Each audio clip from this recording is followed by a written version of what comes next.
जब विमान पे चढ़ा हुआ जो वृत्तासुर बने थे, चित्रकेतु उनका नाम था, और जब भगवान शिव को वो ऐसे शब्द जो नहीं बोलने चाहिए वो बोल रहे थे, तो अंबा जी गुस्सा हो गई। तो भगवान शिव ने कहा था कि तुम्हारे क्रोध और श्राप का उसके ऊपर कोई फर्क नहीं पड़ेगा। क्यों? बोले श्री हरि का निजन है, साप दे दिया जा, दैत्य हो जा, क्या फर्क पड़ा? अंतिम समय जो वृत्तासुर की स्थिति है वो देख लो, जो भगवान शिव ने, कोई फर्क नहीं पड़ने वाला। क्यों? वो भगवान श्री हरि का निज जन है, भगवान का जन, भगवान शिव का है। भगवान शिव को गुस्सा नहीं आया, अंबा जी को गुस्सा आ गया। ऐसे जगत गुरु भगवान शिव से ऐसे नहीं बात करना चाहिए, विमान से उतरकर साष्टांग दंडवत होना चाहिए। त्रुटि है तो भगवान शिव ने कहा त्रुटि होते हुए भी श्री हरि का, इसलिए इसके ऊपर कोई फर्क नहीं पड़ेगा। और नहीं बोला वृत्तासुर मिला तो ऐसा वृत्तासुर बना, हाहाकार त्रिभुवन में मच गया, होश उड़ गए देवताओं के। तब दधीच की हड्डियों से वज्र का निर्माण हुआ, जब देखा कि हाथ में ऋषि का जो अस्थिपंजर, उसी से वज्र का निर्माण हुआ है, तो कहा देवराज ये मत सोचना मैं वज्र से डर रहा हूं, रुक जाओ।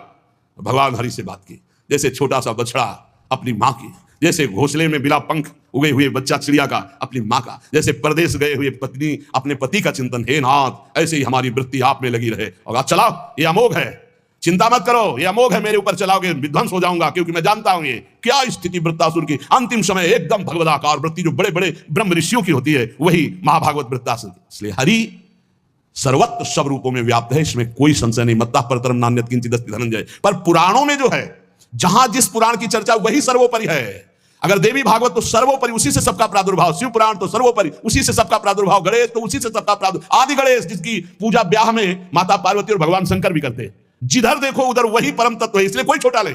और जब लीला में आएगा तो एक स्वामी बनेगा, एक सेवक बनेगा, विविध प्रकार की लीलाएं होंगी। लीला में प्रश्न नहीं, तत्व में अगर प्रश्न उठाओ तो एक ही तत्व है, उसमें कोई अंतर नहीं। पर जब लीला होती है, जैसे अब शिष्य की लीला, गुरु की लीला, अपराधी की लीला, जीवन मुक्त की लीला, लेकिन तत्व एक ही है, तत्व में अंतर नहीं है। अब तत्व का भाव अंदर जब जागृत हो जाएगा तो जानत तुम्हें हो जाए, वो वही बन जाएगा, उसमें कोई अंतर नहीं। पर लीला में अंतर जीवन भर बना रहेगा। तत्वबोध होने के बाद ऐसा थोड़ी कि गुरु के समान जाकर आसन में बैठ जाए, चाहे जितना बड़ा तत्व ज्ञानी हो, जब गुरु बैठे होंगे तो सर झुकाकर उनके चरणों में बैठेगा। तत्वबोध हो चुका, जानत तुम्हें हो जाए, वो भगवान स्वरूप हो चुका है, लेकिन गुरु है इसलिए नीचे बैठेगा। इसलिए कभी कोई भगवत चरित्रों पर संशय ना करे, कोई छोटा बड़ा नहीं है। पर जब खेल खेलने में उतरते हैं तो वही तत्व छोटा बनता है, वही बड़ा बनता है, वही स्वामी बनता है, वही सेवक बनता है। विविध प्रकार से वो जगन नाटक वैभवा अपने जगत में नाटक का स्वरूप करके वो वैभव प्रकाशित कर रहा है। ये खेल जान जाओ, या रहस्य रघुनाथ कर बेग न जाने कोई, जो जाने रघुपति कृपा तो सपने मोह न होए। ये जो अज्ञान की बातें करते हैं, इनके अंदर भजन नहीं, इसलिए जान नहीं पाते। प्रवचन धंधा नहीं, प्रवचन है ये जो तुम्हारे हर दुर्गुण दुराचार का नाश करके तुम्हें सतमार्ग में स्थापित कर देगा। ये वो नहीं है, ये कोई धंधा नहीं, ये केवल भगवत प्राप्ति के लिए। और यहां जितनी चर्चा होती है वो सब उसी एक तत्व की होती है, और उसी एक तत्व में कोई स्वामी है, कोई सेवक है, कोई महान है, कोई छोटा है, बस तत्व में अंतर नहीं। आपने लाखों बार सत्संग में सुना होगा कि तत्व एक ही है, इसमें कभी संशय नहीं है। हाँ, जब उसकी लीला चलती तो लीला में भेद है, और लीला रसास्वादन में भेद है, और रस की भाव गरिमा में भेद है। जैसे कोई सखा है तो कोई दास है, कोई गोपी है तो कोई सहचरी है, और अलग अलग भावों से उसी परमात्मा तत्व का रसास्वादन हो रहा है अंतर की। इसलिए सब संशय छोड़कर एकमात्र भगवद आश्रित, जहां तुम जो हो। गणेश उपासक के लिए सर्वोपरि गणेश, सब उनके नीचे। देवी उपासक के लिए सर्वोपरि देवी, सब उनके नीचे। शंकर उपासक के लिए शंकर जी सबसे उनके सामने। कृष्ण उपासक के लिए कृष्ण सर्वश्रेष्ठ, राम उपासक के लिए राम। हमें कोई संशय नहीं, क्योंकि वही तत्व बैठा हुआ है।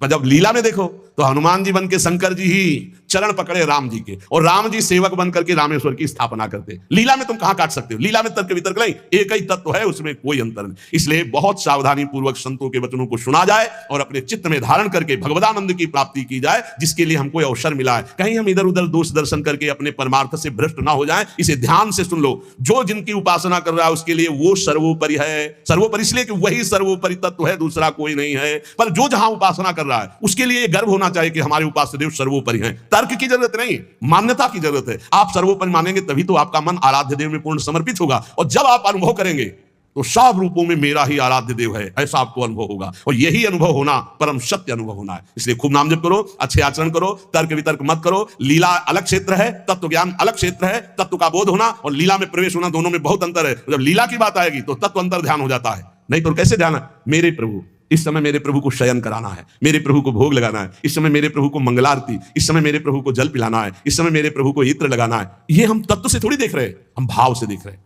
भावोत्सवेन भजताम रस कामधेनु। और जब हम भाव से देखते हैं तब हमको ये दिखाई देता है कि हमारी श्री जी के समान केवल श्री जी है, दूसरा कोई नहीं है, क्योंकि दूसरा कोई है ही नहीं। मेरे तो गिरधर गोपाल, दूसरो न कोई।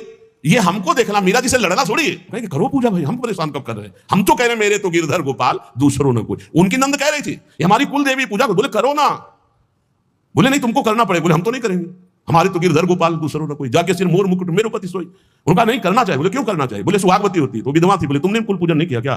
तुम क्यों वैधव्य को प्राप्त हो? बस यही जगह से शुरू हो गया था उसका द्वेष भाव, बहुत प्रचंड द्वेष। तो सच्ची मान लो, हमारी प्रार्थना मान लो, झगड़ा झंझट की भावनाओं का त्याग करके एक ही परम तत्व है जब लीला में उतरता है। तो आप पढ़ के देख लो भागवत में, भरत जी जो जड़ भरत जी के रूप में है, देवी उपासक उनको ले गए और बलि देना चाहते थे, तो जो ही सर झुकाया तो अंबा जी के हृदय में आग लग गई। ऐसे परम निर्मल पुत्र का वध मां सह सकती? हाल करके मूर्ति प्रकट हो गई, काट के फेंक दी। भागवत में पढ़ के देख लो भाई, वही परम तत्व है जो श्री कृष्ण है, वही काली है, जो काली है वही श्री कृष्ण है। मुझे समझने में इतना भी भेद नहीं, लीला में बड़ा भेद है। लीला में जब आते हैं तो अलग अलग रसास्वादन हो जाता है। तो लीला रसास्वादन पाने के लिए चरणों में जाकर के अपने अपने गुरुजनों की आराधना करो, खूब नाम जप करो। जब लीला चरित्र का प्रकाश होगा तब आप जान पाओगे। और श्री किशोरी किशोर जी का अद्भुत विलास, जो भगवान ब्रह्मा सनकादि शिवादि जिसका जस गाते हैं और याचना करते हैं, जो रज शिव सनकादि की याचत। अब कैसे रसमयी ग्रंथों में प्रवेश नहीं, तो बाहरी लोग नहीं समझते, पर हम अपने सत्संगी जनों से कहते हैं अपनी उपासना में अपने आराध्य देव के समान कोई नहीं है। ये सबको मानना चाहिए। जब तक मानोगे नहीं, निंदा किसी की नहीं कर ली, पर अपने उपास्य देव अपने लिए सर्वोपरि हैं, उनके समान कोई नहीं। जब ऐसा मानोगे तभी आप प्रेम रस को प्राप्त होगे।